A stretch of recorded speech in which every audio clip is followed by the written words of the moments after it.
tests, it's whatever that timeline overall is, and getting us closer to establishing self-sustaining civilization on Mars, making life multiplanetary.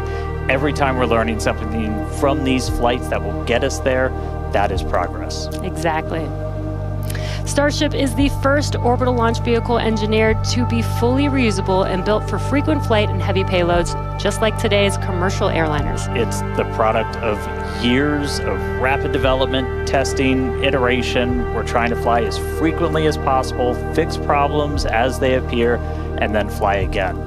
It all started here at Starbase back with Starhopper. It was a small single Raptor prototype.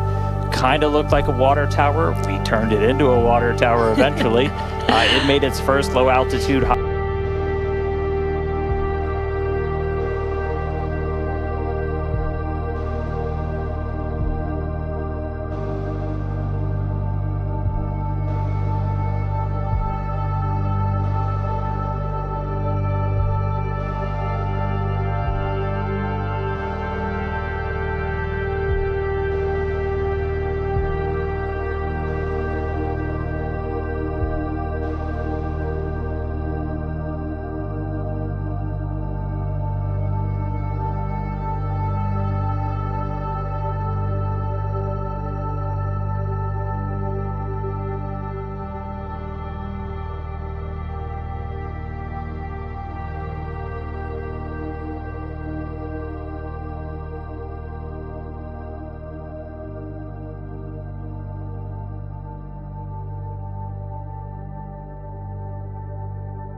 can be caught by the chopsticks on the launch tower.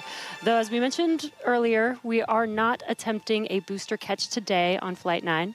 Starship re-enters the Earth's atmosphere at the conclusion of its mission, steering itself to a vertical landing or catch, and both stages are designed to return to Earth and fly again, making this the first rocket in history that will be fully reusable. And then just in between the two vehicles is what's known as the hot stage ring. That's a steel structure that really takes the brunt of those ship engines as they ignite, protecting the booster while the ship's still attached to it. That enables us to do hot staging. It's faster, more efficient, kind of shutting everything down and then reigniting. Right now, that hot stage it's single use. It detaches from the booster as it flies back, but in the future, it's going to be integrated right into the top. And then on top of all of that, there's all of the infrastructure that's built up around it to support Starship. We call it Stage 0. That's everything, the launch pads, the propellant farm, launch towers, chopsticks that are catching the booster out of the air, stacking the ship, all of that. And you may have noticed we have a new addition out there near the pad. The orbital launch mount for Pad 2 has officially been installed. That's starting to come together. Just like Pad 1, Pad 2 has a launch mount. That's where you're going to put Super Heavy on top. We also have a launch tower with arms, a little bit shorter on that one. That's going to be used to stack the Starship on top, put the booster on top, catch the booster, catch the Starship. We did put the orbital launch mount on there. That's responsible for routing all of the propellant to the booster ahead of flight. Underneath it, you've got flame deflectors, the water deluge system to disperse all of those forces. The single piece we just lifted in weighs about 1,060 metric tons, which, if you're keeping score at home, that's the same weight as about 10 Millennium Falcons. It's heavy.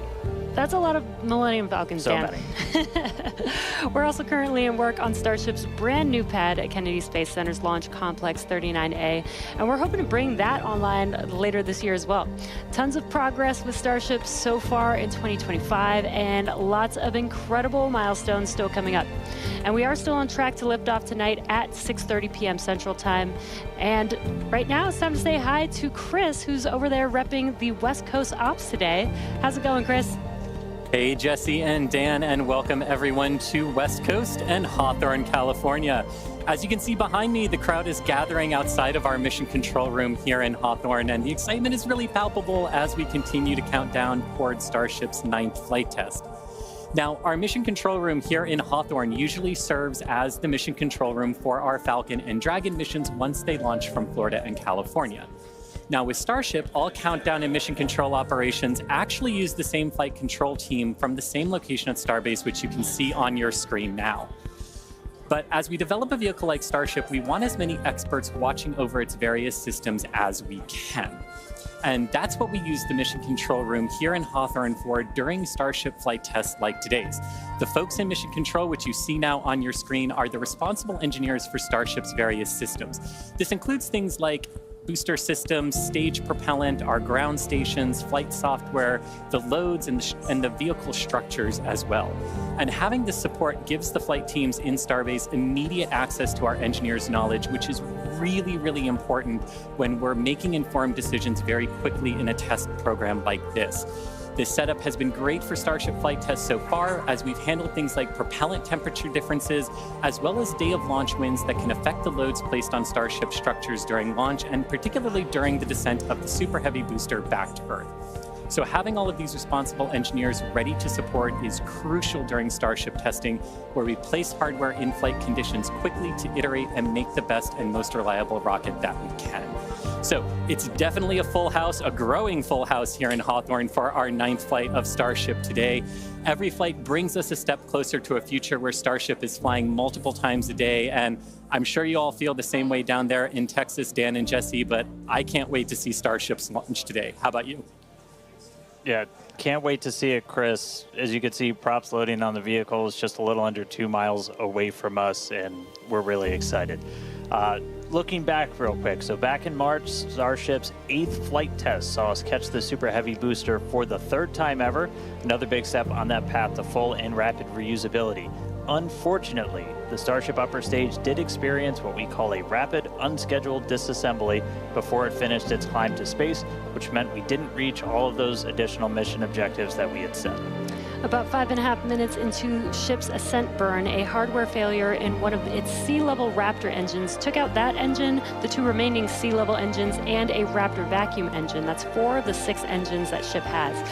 This was a different failure than we saw on Flight 7, and the fixes that we put in place did work as expected, so this was a new issue on Flight 8. And welcome to iterative engineering. That's right. Losing hardware is a potential outcome of any test program. That's why we're always prepared with safety measures in place and also ready to have boots on the ground to assist with anything like debris cleanup. We could coordinate with all the necessary parties, organizations, administrations for safety in advance and in an ongoing basis during our test campaigns to plan for as many possible outcomes. Definitely do want to say thank you, though, to the people of the Bahamas, the government of the Bahamas, who worked with us so closely since Flight 8. We took full responsibility for the cleanup, and in doing so, we had people on the ground in the Bahamas within 12 hours to help with debris recovery. So all that said, we're moving forward in our development cycle with safety at the top of mind, and we fly again today to get this current iteration of ship to space and back. That's right. Putting hardware in a flight environment as frequently as possible, so you're seeing how things behave all together in the real world, then you're solving problems as they pop up. That's how SpaceX developed their very first rocket, Falcon 1. Same philosophy was used to develop Falcon 9. Today, we're looking to get our first re-entry with the latest iteration of ship, while intentionally stressing the Super Heavy vehicle during its return to get data on its boundaries. And by stressing, we mean that we'll be pushing the flight envelope of Super Heavy as we fly at a higher angle of attack during descent towards the Gulf. Angle of attack in this case means that Super Heavy is pitched up to maximize drag and slow return. Because of this test, we will not be attempting to catch and recover Super Heavy, which again is flying for its second time today. So for a brief moment, this booster will hold the title as the Super Heavy flight leader. That's right. All right. Lot still ahead for today. Let's get into it real quick with this overview. As always, everything starts with a liftoff. 33 Raptor engines igniting, Super Heavy pushing itself and Starship into ascent over the Gulf. It's going to continue for about 2.5 minutes before we get to hot staging. Ship will ignite in its engines. Booster will do its boost back burn and begin its flight experiments back for a hard splashdown in the Gulf of America. Meanwhile, ship continues its burn into space. And ship will remain suborbital. We will be deploying 8 Starlink simulator satellites and then head towards re-entry. We'll relight a Raptor engine as well as test experiments during re-entry, such as missing tiles, metallic tiles, loading the vehicle's flaps, and then ship will attempt a flip maneuver, and if all goes planned, we'll conclude the test with a soft water splashdown in the Indian Ocean. So that's what we have on the menu for Flight 9 today. Whole lot. Flight 8's RUD taught us new lessons about Starship hardware, specifically the Raptor engines. And as we touched on earlier, the root cause was traced to a hardware failure in one of Starship's 3 center Raptor engines. Yeah, just since that flight, we've done more than 100 long-duration Raptor tests at our facility in McGregor. Huge shout out to that team for really putting in the work to better understand what happened. As a result, the engines that are on Starship's upper stage on the pad right behind us have a few changes. One of the key ones we did was additional preload on some of the joints, essentially some additional torquing, a new nitrogen purge system for the engines themselves, and made some improvements to the propellant drain system. After our first ever Super Heavy refurb campaign, we static fired with all 33 Raptor engines. This was a chance to see all the hardware operating together, and for this flight, our teams had an opportunity to make adjustments or hardware replacements for this first ever reflight of the Super Heavy booster. And then it was ship's turn. We took it through several static fires. First, we did this short duration single engine burn to simulate an in-space reignition of Raptor using those header tanks, those smaller tanks up in the nose cone. We also completed a longer duration 60-second burn with all 6 engines. So where you're really putting the entire propulsion system that's going to be used for the ship's ascent into space through the paces, making sure everything's working together before we go stack it on the pad. And in the end, these changes represent the core of our test program. And reflying a booster for the first time is a major milestone, especially so early in the flight test program. Now, Falcon did it in just over 30 flights. And Starship's doing it today on just its 9th flight. It's not wild just because of how much faster that is, but just how much bigger Starship is. Falcon 9 can lift about 23 metric tons into orbit. Starship is designed to lift 200. That is so exciting. And on top of that, we're also reflying engine 314 for its 3rd flight, which you might recall is the engine with a pie on the nozzle. And there you could see that engine there. It is a milestone, most definitely, but we do remain focused on getting to the point where no refurbishment is needed between any of the flights. Yeah, that means we want to launch it, bring it back, look at it, reload propellants, go again. That is really what's key. That is what full and rapid reusability will look like. We're coming to you today from Star Factory, our new 1 million square foot manufacturing facility in Starbase, Texas. The Super Heavy booster is the first stage of the Starship launch vehicle stack. It's the largest boost stage ever developed for any rocket ever. Having the largest rocket ever is a very cool engineering feat, but the thing that really makes a difference is the ability to rapidly reuse that rocket to launch many other missions. Reflying Booster 14 is an important first milestone in that we have proven that we can recover a vehicle, turn it around, and fly it a second time. But it's not a victory lap yet. From an operational perspective, an ideal state looks like a vehicle where very few things have to happen on it in order to take back off again. So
Central.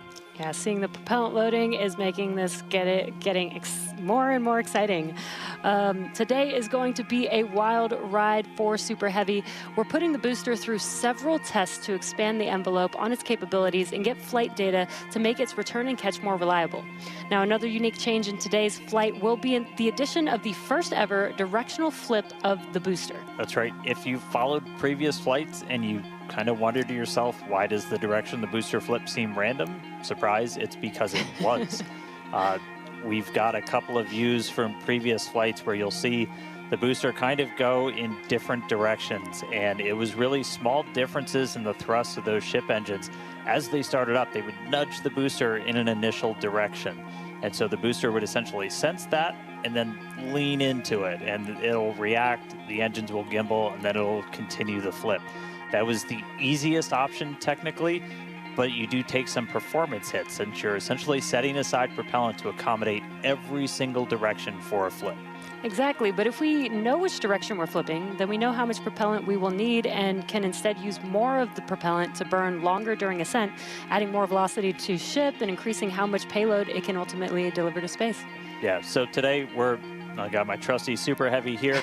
We're going to intentionally try to flip straight up. So as you're separating from the ship, we want to get to here as you're doing that boost back burn. The fastest way is to just flip straight up and go into it. That's roughly what we did on Flight 5. It's the most direct way to get into that orientation for the boost back burn. What you don't want to do is when you flip all the way down like that, we did that on Flight 7, it takes you in a big loop, uses the most amount of prop, not efficient. We're at the point where we want to start kind of tuning it in and getting some extra performance out of the booster. Yeah, exactly. That's called optimization. Right. To accomplish this, we made some changes to the hot stage adapter, welding reinforced panels over the vents in the direction that we want the booster to go. So when the ship engines ignite, the thrust will push against the blocked vents, which means that the nudge will be in the direction that we planned for. And then when we go to the next generation of ship and booster, we plan to control the flip direction by fine-tuning the engine startup sequence on the ship. Yeah, that's not the only flight experiment that we have planned for the booster today. We're not attempting a catch, so we're going to try and gather additional data that's going to improve performance on future boosters. We're also going to try and see how resilient we are to things like losing an engine during the landing burn. By sending the booster out to sea, we're able to do these higher risk tests without risking the launch pad. As you might have heard earlier, we're going to be doing what's called a higher angle of attack. Basically, instead of coming straight down, we're going to tilt up a little bit. That gets you more drag on the booster. You're able to use just aerodynamic forces to slow you down. The slower you're going at the start of that landing burn, the less propellant you need, because really you're just focused on slowing down as much as humanly possible when you fire that up. So by already going a little bit slower, we'll get some benefits to our performance and our reliability on those burns. Yeah, exactly.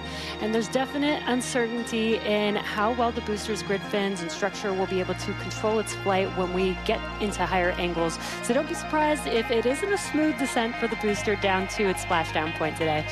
The most important objective of this portion of the test will be getting actual flight data to help anchor our models. Now, we're hoping to fly the next generation of Super Heavy boosters at even higher angles of attack, so this test today will give us a better idea of what is feasible. Now, on top of all of this, we're going to see how resilient Super Heavy is to engine failures at the most critical times. Yeah, we're going to intentionally disable one of those 3 center engines and instead use an engine from the middle ring that's kind of right behind it. Those center engines are what we nominally use at the very last part of a landing burn as you're just kind of fine-tuning the booster's path into those waiting chopstick arms. This is going to act as a real-world simulation of a pretty scary situation where engines are not starting at probably the worst possible time, but we're going to do this without risking the pad. And then, at the very end of the landing burn, we're going to cut one more engine off and go down to only those 2 center engines. The burn is going to end while Super Heavy is still several hundred feet above the Gulf, so we expect it to make a pretty hard splashdown. So, in all, pretty eventful day for the booster. And as many of you may know, water landings are actually uncommon for SpaceX. While other launch providers expend all of their boosters after flight, we land and reuse most of ours. All of these tests are going to help us improve future generations of Super Heavy until we reach its fundamental design, a fully and rapidly reusable and reliable rocket. All right, let's check back in with Chris in Hawthorne. How's it going, Chris? Hey, Jesse, my colleagues here in Hawthorne definitely agree with you. We can't wait to see the Super Heavy perform its second flight and see all of the work from our thousands of engineers and technicians in action today. Now, while this reuse milestone is incredibly important for Starship's development, Super Heavy boosters are not the only vehicles that we reuse here at SpaceX. We're big on reuse, and our Dragon fleet is another example of that reuse. And we actually control those Dragon missions from right here in Hawthorne in the mission control room that we talked about a little bit earlier. For Dragon and our human spaceflight program, this month also marks a big milestone for SpaceX, our 5-year anniversary of human spaceflight. Now, NASA astronauts Bob Behnken and Doug Hurley got us started back on Demo 2, which was notable for being the first time since the retirement of the shuttle program in 2011 that people launched to orbit from U.S. soil. Now, in those 5 years, we have launched 17 human spaceflight missions, 11 for NASA, and 6 commercial missions, including Polaris Dawn, with our first commercial spacewalk in history, and From 2 earlier this year, which became the first human spaceflight mission ever to explore Earth's polar regions. We've flown a total of 66 crew in those 5 years, and we are expecting that number to grow significantly in the coming years. Now, most recently on our From 2 mission, the crew offered unique glimpses into the orbital spaceflight experience. And this was honestly just so cool to see. Thank you to our Starlink teams for making everything with the From 2 crew shared possible. This honestly made me feel like I was right there with them in Dragon. They were living, they were working, they were relaxing, they were doing their experiments while also having fun. Basically, just being people and inviting us along for the ride. And that was really meaningful. Being invited up there really showed how these are just the early days on the road to making life multiplanetary. And the vehicle that's going to make all of that happen is Starship. And Dan and Jesse, I don't know about you, but that is definitely a future I have wanted since I was a little kid, and I cannot wait to see us make it a reality. Yeah, right there with you, Chris. It's the fact that we're getting close to that being reality, that the vehicle that's going to go is sitting on the pad right there. Like, that's endlessly exciting. All of that's going to include sending humans, all of the infrastructure for a permanent presence on Mars. And we're looking ahead to sending the very first Starships to Mars as early as next year. Yeah, this will help prove that we can actually get to Mars with focus on learning as much as possible while demonstrating what will be needed for Mars transit and landing. But before we can make life multiplanetary, we have to build the Starships that will make this all possible. That's right, and that's happening right here, Starbase, Texas, the gateway to Mars. This is where we're soon going to be launching up to 25 Starship launches per year from here at Starbase. And the place is changing every single day. We've grown quite a bit just in the last couple of years. There's a couple hundred employees, their families living amongst actual rockets.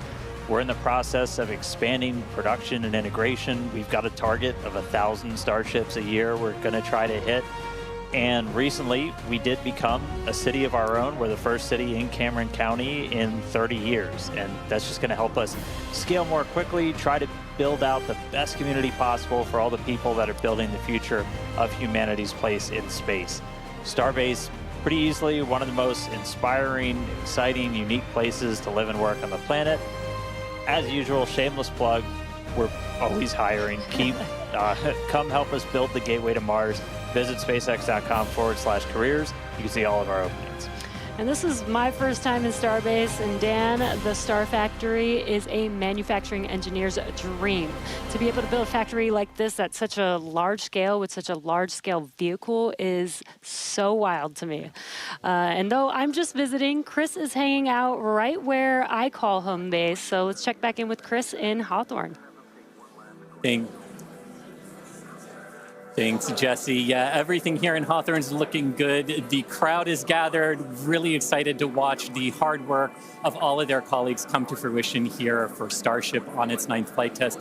Not tracking any issues. We are excited to watch Starship do its thing today, make it halfway around the world, and test a lot of those critical in-space maneuvers and operations that will be vital for the program's continued operation. So Dan and Jesse, we can't wait for liftoff. Let's have a good flight today. Thanks, Chris. Now, if you're just now joining us, where have you been? But we're glad that you're joining us now. We are at T-minus just under 6 minutes until liftoff of the 9th Starship test flight. So far, the range is looking good. All the airspace and trajectory area that we are going to be launching through is looking good for our test flight today. Weather has been great. It was a little rainy and windy this morning, but it cleared up. It looks beautiful here in Starbase, and propellant loading continues on both stages. All right, yeah, it is continuing. We're a little over 90% full on our booster. We are pretty much full in the main tanks on ship, filling up those header tanks. We're going to continue loading prop for about 2 more minutes. Once we're done with that, you've got just under 11 million pounds of liquid propellant spread across those 2 stages. After we get through all of that prop load, our stage 0 will get ready. The ground systems will go through pushbacks, clearing all of those fluid feed lines back to the propellant farm, getting ready for launch. We did just see they did a flap wiggle check, so the final flap check on the ship. We're doing final alignments of the guidance, navigation, and control system, our thrust vector control, essentially our steering, checkouts of the flight safety system. So everything progressing right now. If we do need to hold, that can come at T-minus 40 seconds. That's a point built into the countdown where we can pause to wait for any final checkouts, pressurizations, anything that we need to complete. We can hold there. We will only hold there if we're tracking an issue. We're not currently tracking anything that will hold us at T-minus 40 seconds.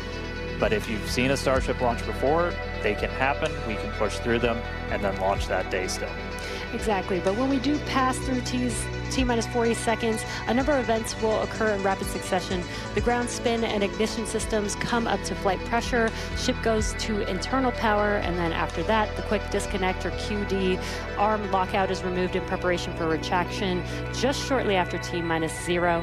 And once we pass T-minus 40 seconds, we do still have the ability to recycle the count under certain conditions back to T-minus 40 seconds, and then hold there to assess what happened and see if we can proceed again back down to T0. Yeah, there are a couple of things, kind of gates in that timeline that if we pass through that and we hit a hold, we'd have to scrub for the day. One pretty visual one will be if the water starts flowing for that deflector system that's underneath the launch mount. That happens right at around T-minus 10 seconds.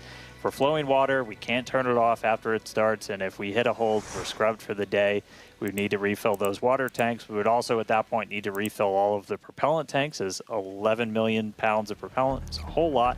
We can typically do that in about 24 hours, so we can always turn around to try again tomorrow. But we are coming up on 3 minutes away from liftoff. We should be hearing that we're closed out of prop load on the ship at this point. Booster coming up shortly. Wow, the weather just looks amazing there with Starship on the launch pad. Just about 2 minutes and 45 seconds from T0 with a lot of objectives for today. The booster, the Super Heavy booster flying today, will be flying for its 2nd time. Last flight was on Flight 7 and just turned around in 2 flights, which is pretty incredible. I'm super excited to see that booster fly again.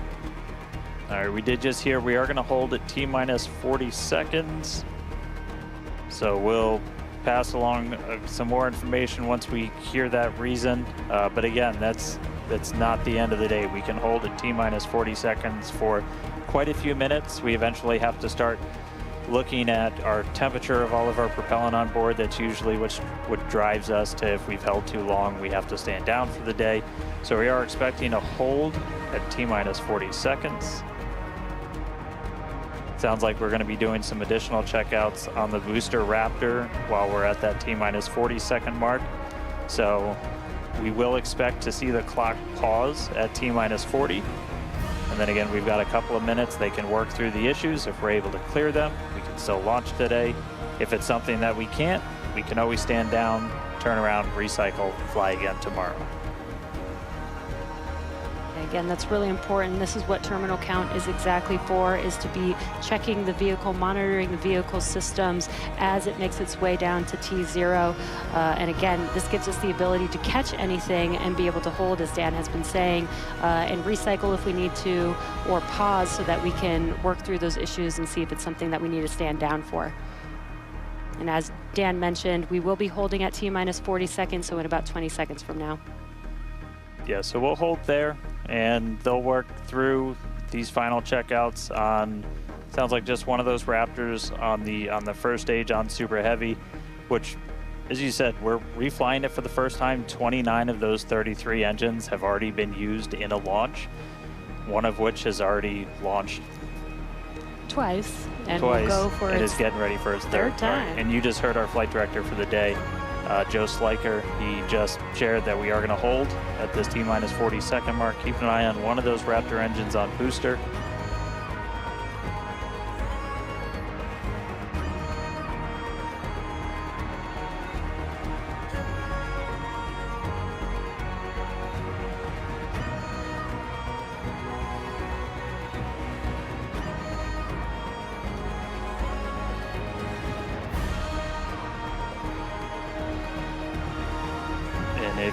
If you're just now jumping in, we are holding still at T-minus 40 seconds. Watching one engine, waiting for temperatures to kind of get to a zone that we want them to on one of the engines on the booster, on the Super Heavy booster, getting ready for its second ever flight.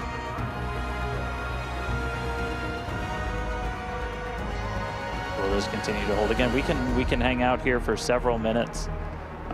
We held for a while on the first attempt last time and then cleared it, and then we triggered a different issue on the ground side. But again, this is exactly what it's for. This gives us the best chances at success. And the clock is rolling. There we go. All right. T-minus 30. Let's listen in. Watch that first flight proven Super Heavy. Get ready to take off from Starbase.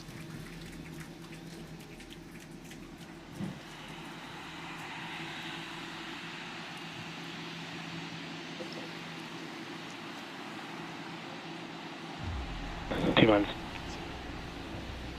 Delta 1. Hit hold.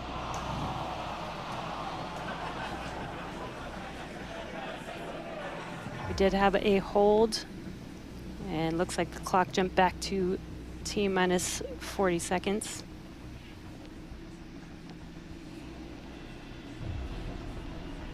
All right, so we jumped out. I did not see the deflector go off. So hopefully we were right at around that T-minus 10 second mark. And if we were before that T-minus 10 second mark, we do have the ability to recycle, as we mentioned earlier, back to T-minus 40 seconds. So it looked like this time it was a ground side issue. We're taking a look at this real quick. So again, we're back at T-minus 40. We're gonna hold for a little bit. We are still not scrubbed for the day. Give them a couple of minutes to work through this. Again, we can hang out at T-minus 40 for several minutes. Eventually, we start looking at your bulk temperatures and all of your propellant on board the vehicle. We're not actively replenishing the propellant on board Super Heavy and Starship, and so you don't have essentially forever to hang out before things start to warm up, and you do want to make sure your temperature's in a really stable range for a healthy startup on Raptor engines. So they're going to work through this issue. We can continue to hold here for a couple of minutes. What's launch without a little extra added excitement?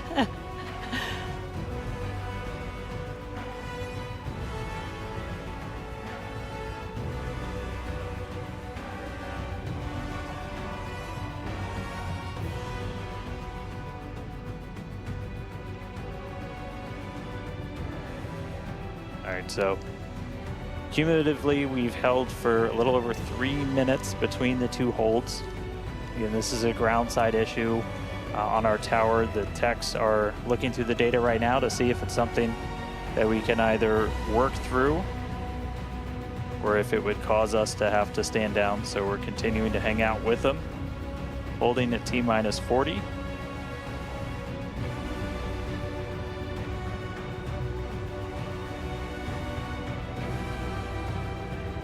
If you're just joining us, we did initially hold at T-minus 40 seconds. We continued the count but recycled before we got to T-minus 10 seconds. And so we're back at a hold at T-minus 40 seconds.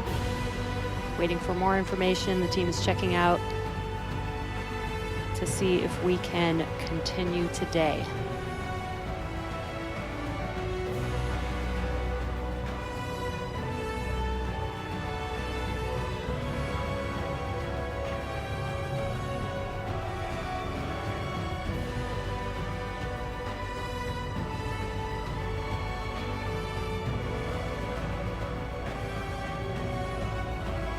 Continuing to hold here at T-minus 40 seconds. We've been holding for just about 5 minutes now as the teams evaluate if we can continue to T0 for Flight 9.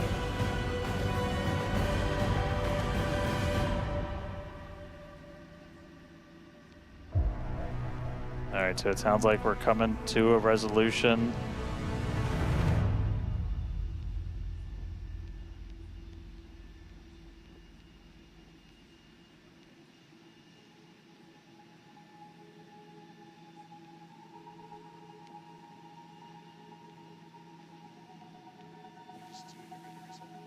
All right, so we are getting to a resolution. We're going to reset everything.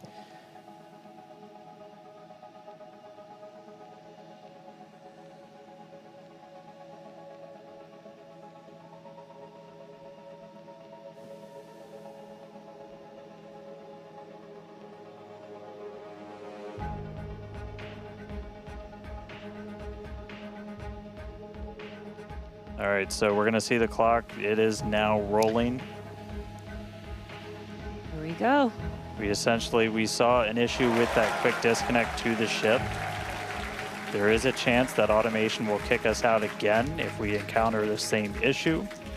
But for now, the clock is rolling. We'll see if we pass around that T-minus 10 second mark.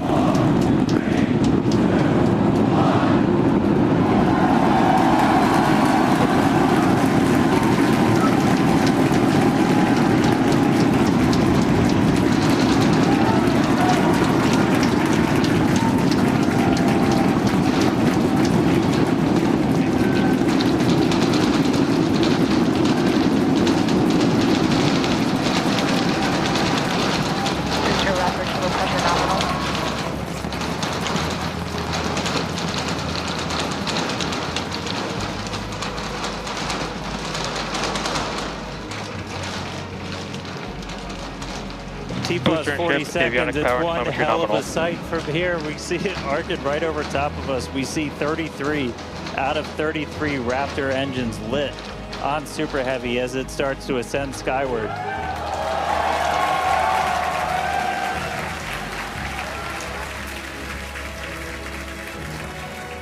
Coming up on maximum aerodynamic pressure, then only about a minute and a half until we get into hot staging. Wow, Dan, that was incredible. We could feel the building shaking here, feel the vehicle's power. And we're just about a minute away from shutting down those engines on the booster. Again, this booster is flying for its second time today. All right, so hot staging coming up a little under a minute. We're gonna see all but the 3 center engines turn off on the booster. So our version of MECO, most engines cut off. And then just a few seconds later, hoping to see 6 engines ignite on ship to push it away.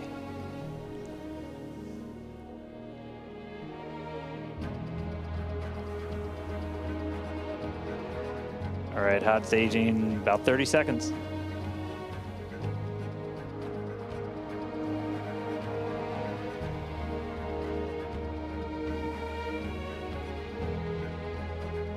And definitely keep an eye on which way the booster flips. First ever directional flip we're going for today should flip straight up.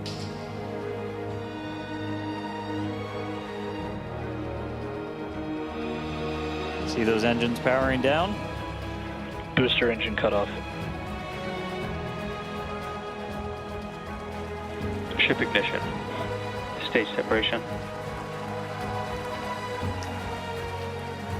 Incredible flip by Super Heavy booster, and you can see those 6 engines, those 3 engines on the ship ignited. 6 healthy Raptors running on ship, on its way to space. Peek that engine view, booster doing the boost back. Chris, how's it looking over there at Hawthorne, man? It is looking... Chamber pressure is nominal.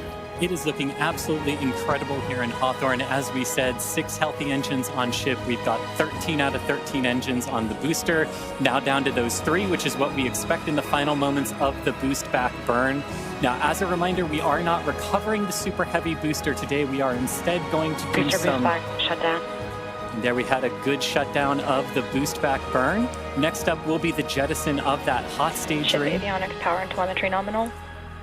Great call out there that everything looking nominal aboard the Super Heavy vehicle, which is returning to Earth, and we're going to be doing some experiments with it, including a higher angle of attack re-entry, as well as some engine tests as it gets closer to the Gulf. We are, again, because of these tests not recovering it, we are sending it to the Gulf on purpose to do those tests. But again, you see the booster on the left-hand side of your screen. You see ship with 6 healthy engines continuing its ascent to its planned suborbital trajectory.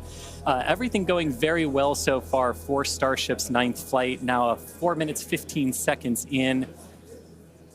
Great views from inside of the aft engine area of ship there, looking at those 3 sea level and 3 Raptor engines on the right-hand side of your screen. The booster doing its LOX dump, that liquid oxygen dump. So because we don't need some of that liquid oxygen propellant in its tanks, we vent that propellant out to lessen the booster's mass as it comes in for its landing. Just absolutely gorgeous views watching these 2 vehicles do their respective things in the skies over Texas here today. And Dan, we're approaching the 5-minute mark into the flight. Super Heavy is descending rapidly. What can we expect here in the next few minutes as it does its atmospheric tests? Yeah, now as we had talked about, Super Heavy might not have a very smooth ride down. We're going to be putting it through this higher angle of attack. So we're kind of pitching it up a tiny bit, increasing drag. We've done this in wind tunnels, we've done this in computer modeling. It shows that sometimes the control isn't great, but only one way to really prove it out, and that's to get real world data. So here comes Super Heavy. It should be igniting for its landing burn in just about 40 seconds from now. And we are going to relight 13 engines, then bring that down to 3 engines. As we talked about earlier, we will be intentionally shutting down. We will be shutting down one of those 3 center engines intentionally to push the limits of the Super Heavy booster. Ship Raptor, chamber pressure is nominal. And continuing to see 6 healthy engines on the ship. 3 sea level and 3 vacuum engines still ignited as the Super Heavy booster is making its way back down to Earth. You can see those grid fins doing some heavy work. Booster landing startup. Ignited for our landing burn.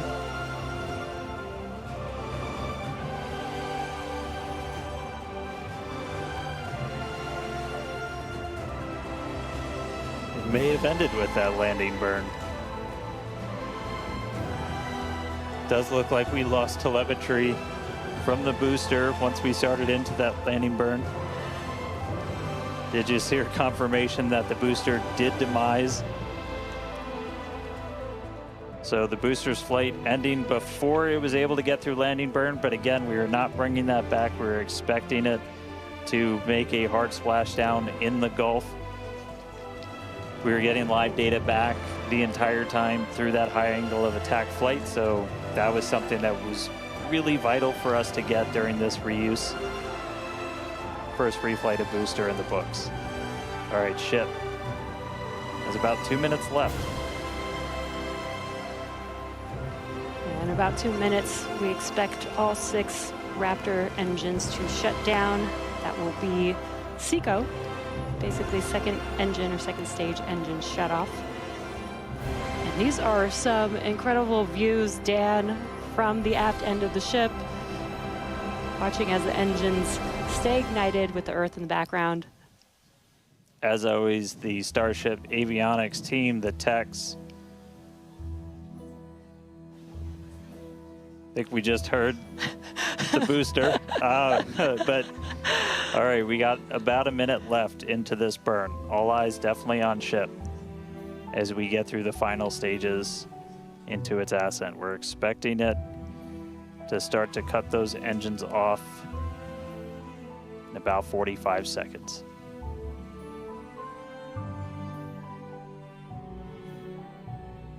Terminal guidance.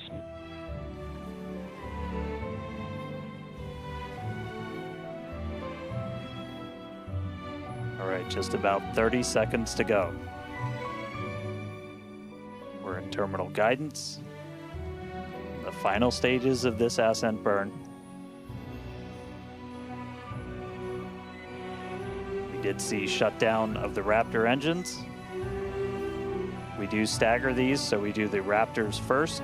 Those three have shut down successfully. Sea level's still running. Ship engine cut off.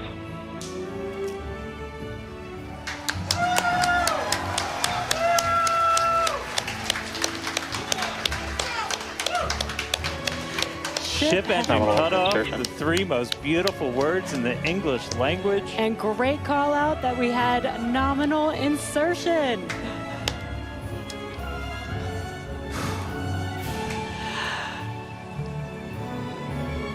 An incredible flight test so far today. We reflew a super heavy booster for the very first time in 9 test flights. Ship is in its orbital trajectory. Again, it's going to remain suborbital for its mission today. But it ignited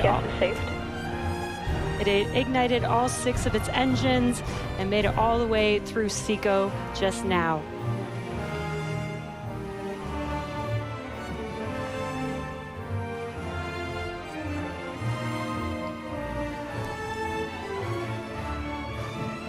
What a moment. Incredible. All right, And we got- that's still lots to come for the rest of this flight.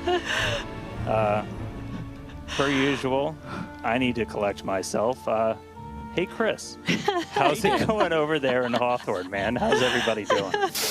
I think the elation and the excitement and the happiness at what we just saw achieved carried through across all of our sites.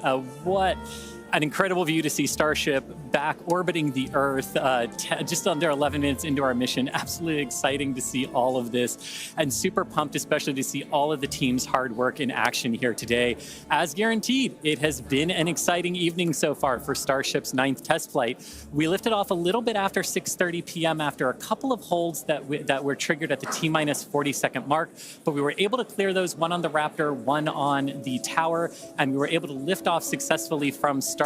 33 out of 33 Raptor engines lit on the Super Heavy, all 6 engines lit on ship, bringing it to its planned suborbital trajectory around Earth. But as Dan said, we've got a lot still coming up in our flight sequence. So coming up at about T plus 18 minutes, 26 seconds, we'll have the first deployment of simulated Starlink satellites planned from Starship. That will be followed at about T plus 37 minutes and 49 seconds by the relight of a single Raptor sea level engine in space. This is going to help us gather data on our ability to do a deorbit burn for future Starship missions that will go orbital.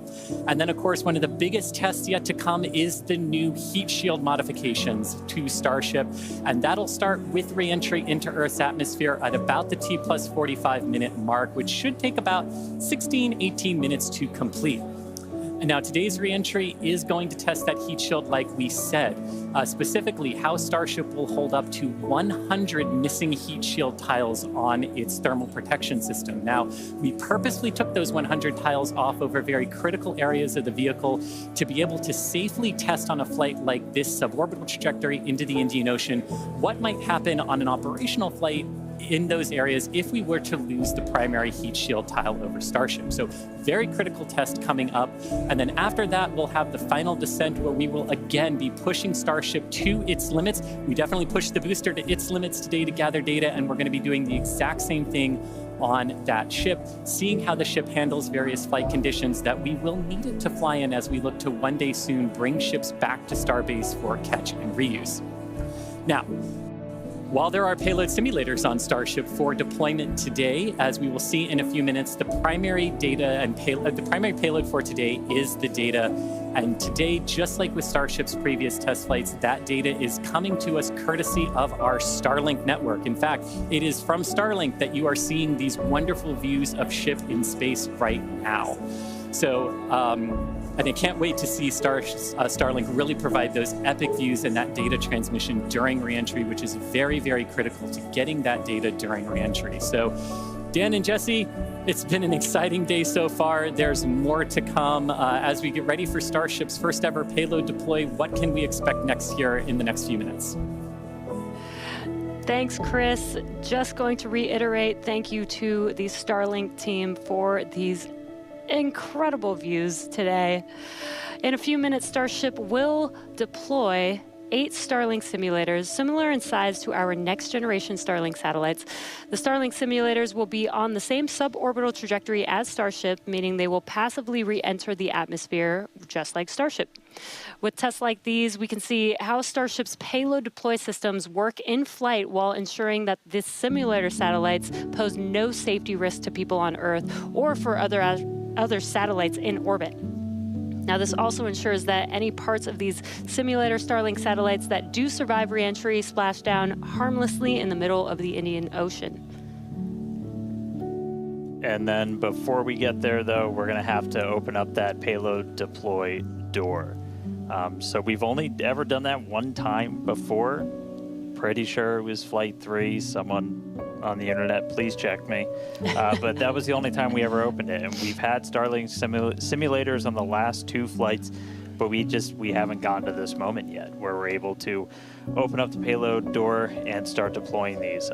It's going to be pretty cool. We've got them stacked inside of the Starship payload bay, and we'll have potentially a couple of views. You saw one camera pop up. Oh, there we go. Look inside of the payload bay of Starship.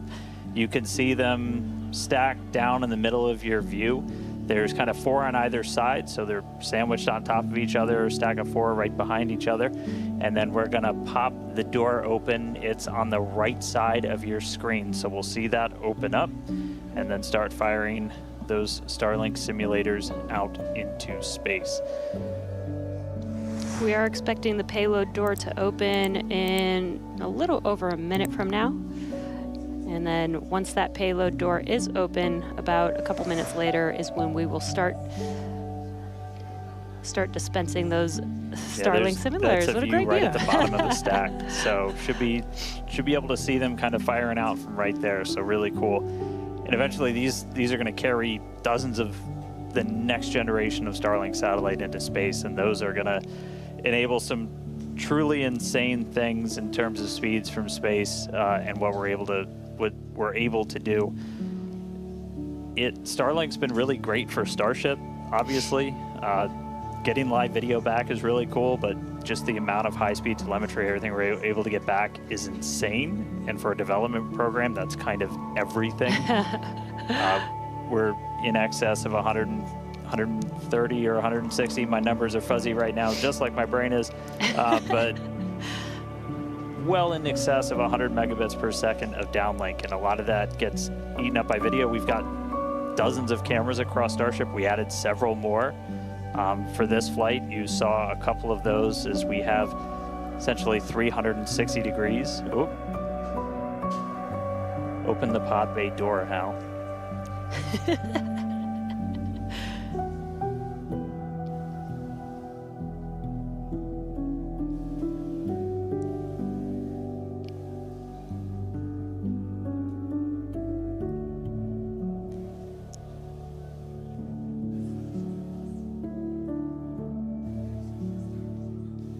Now we are expecting the payload door to open any moment now. So we're watching out for that. Again, you're looking at the inside of Starship as it's suborbital.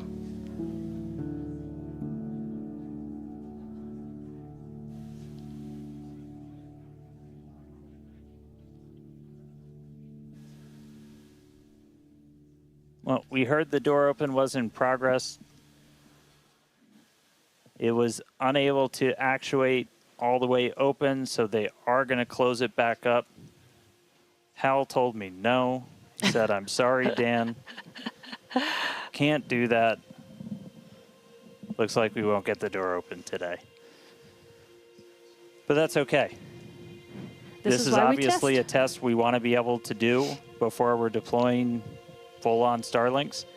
But the real focus for this, now that we are in space, is getting to that reentry. That is the most critical phase of Starship that we still have to prove out.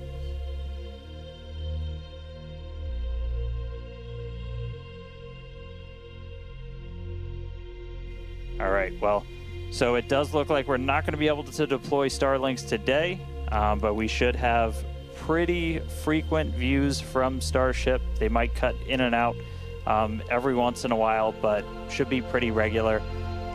We are in darkness right now, so might be a lot of black, but the cool part is when we get to reentry, it's going to be daytime. Yes, and we did that on purpose so that we can get some live daytime views as ship is returning back to Earth. All right, so we are going to take a break. Enjoy these views as we get them. Enjoy the tunes. We'll be back in a couple of minutes when we get ready to relight one of those Raptor engines on orbit. See you soon.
36 minutes, 15 seconds into today's flight tests. You're seeing some flat movement here on the ship. If you've been following along, we have essentially lost attitude control on the ship at this point. It is suborbital, so it's still headed to the exact same trajectory as before. We were not able to get that payload door open and deploy those nose cones. We've been dealing with some leaks on the ship. This is also what led to that loss of attitude control. So at this point, we are kind of in a spin, and we are also going to be skipping that Raptor relight. If you've followed through the history of Starship, something similar happened, different cause, but same symptom. Back on Flight 3, where we weren't able to maintain attitude control in orbit. And so we're going to skip the relight of that Raptor engine while we're in space. We are going to still proceed with entry, but as we are not able to control the attitude of the ship, as we get into entry, it will enter in whatever orientation it is in at the time, which does not bode well for the ship's heat shield, as we're not going to be essentially aligned the way that we want to do for reentry. So it is definitely coming down. It is definitely heading to the Indian Ocean, but our chances of making it all the way down are pretty slim. So we'll still get as much data as we can. We're still getting live telemetry, live views from Starlink the entire time, and we'll continue to stick with ship as it continues on. We are about 10 minutes away or so until we start getting into entry, and the light will start to pick up as we cross the Indian Ocean. We'll start to see a little bit more daylight, and we'll, as always, as long as we maintain that comm link, get some plasma on the way in and start to bring the Starship back through the Earth's atmosphere. So that coming up in about 10 minutes or so. So we'll check back in with everybody in a little bit.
this one.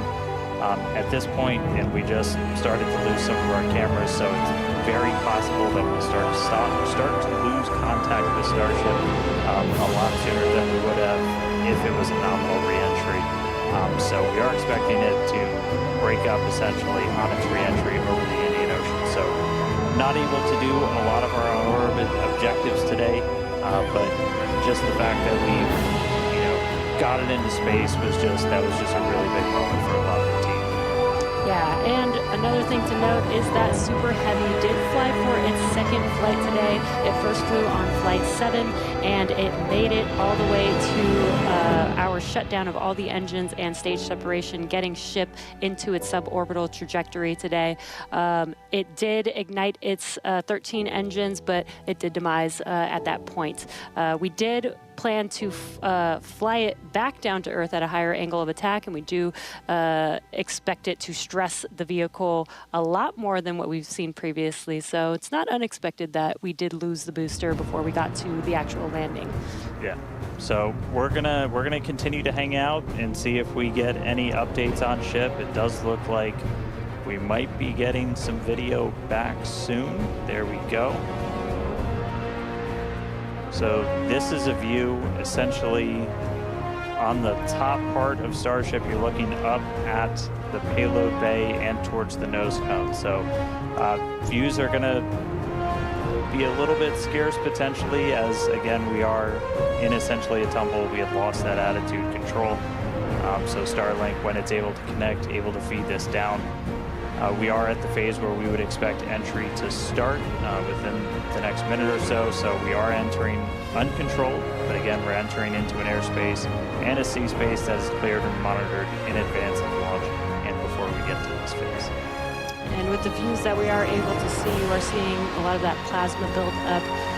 During re-entry, we do expect the vehicle to see about 1400 degrees Celsius, and there you can see the flap feeling that temperature there, a little bit melting away.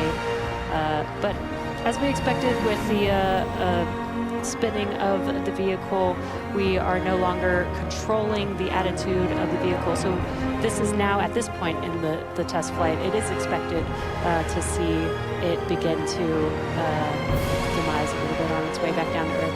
Yeah, and so we'll stick with it for as long as we're kind of getting any reach back from the ship as it starts to make this re-entry. But yeah, so it's re-entering actively right now.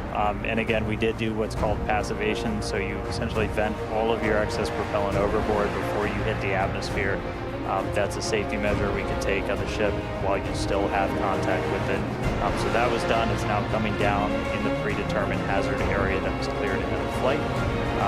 Not controlled, so we're not going to get all of that re-entry data that we're still really looking forward to. This is a new generation of ship that has different flaps and roof heat shield, a whole lot of things that we're really trying to put through the ringer, as there's a whole lot we still need to learn before we get to kind of the next step that we're hoping for, which is going to be that ship going orbital and eventually coming back here for a catch. So getting through one of these fully is going to be really important. It's not going to be today, but we are just going to stick with the ship, see what else we can learn as it makes its way through the atmosphere and brings an end to the night flight test. So we'll stick with it.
you're just now joining us, we did have an on-time liftoff from Starbase, Texas at 6:30 p.m. Central Time of the Flight 9 vehicle.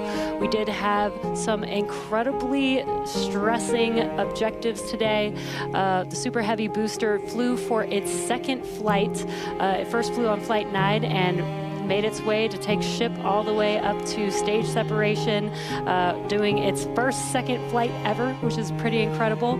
We did lose the booster on the way back down, as we did fly it back down at a higher angle of attack. So as expected, we did have it demise on the way back down. Yeah, we were able to get all the way to that landing burn though. So we made it through that higher angle of attack. So a lot of great data that's going to help us improve those future booster flights. Yeah, we did do the directional flip and it worked. Yep. It was actually Flipped a great right view direction. that we saw. And then ship continued, 6 healthy Raptor engines in the beginning of its flight, making it all the way to Seago and coasting for quite a while. We made it to the expected time that we would open up the payload door. Unfortunately, the door did not open as we expected it to, so we did not deploy the 8 Starlink satellites. Yeah, we ran into a couple of issues once ship got there, but I can tell you it was a pretty crazy moment for a lot of the people that were standing here for ship to make it there. It's been a couple of flights, but it was really exciting to see. We ran into some issues on orbit. We weren't able to deploy the Starlinks. We eventually lost attitude control, dealing with some propellant links inside of the ship. And we did lose attitude control. And just to confirm, we did lose contact with the ship officially a couple of minutes ago. So that brings an end to the 9th flight test. So still a lot of work to do, but really big moment. Chris, how's everybody doing over there in Hawthorne? What's the vibes, man? Yeah, you know, I mean, it's a test program, and that's what we're here to do. We're here to learn, and that was definitely the vibe and the atmosphere here at Hawthorne. Would have been great to see ship get all the way through its objectives today, but with all of that data that came down through the Starlink system, we're definitely going to learn, and we're definitely going to fix that and push forward.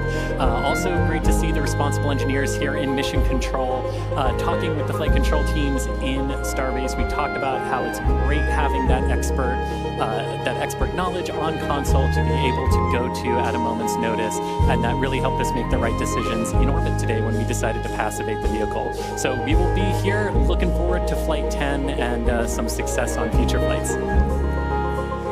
All right, well, obviously, congratulations to everybody that poured so much time, effort into getting this ship, this rocket off the pad. The last 2 months have been an absolute gauntlet for a lot of people, and we're continuing to learn more about this ship, about this rocket. We are trying to do something that is impossibly hard, and it's not always you're not going to reach it in a straight line. We said there's going to be bumps, there's going to be turns, but seeing that ship in space today was a hell of a moment for us. So congratulations to every single person who put time, effort, sweat, anything into that rocket.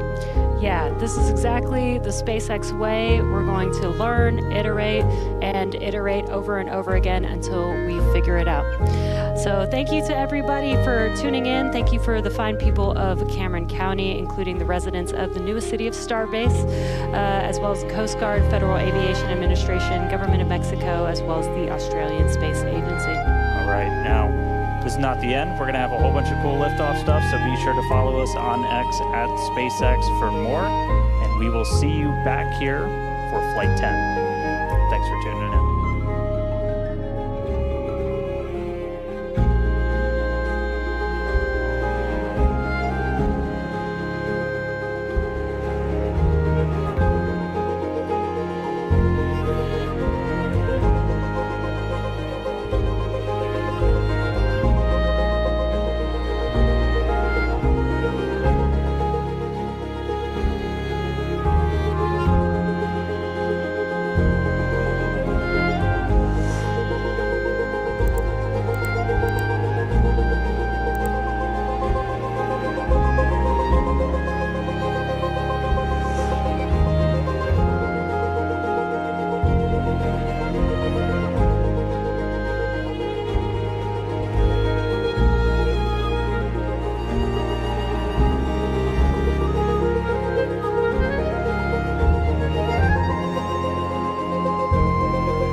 you.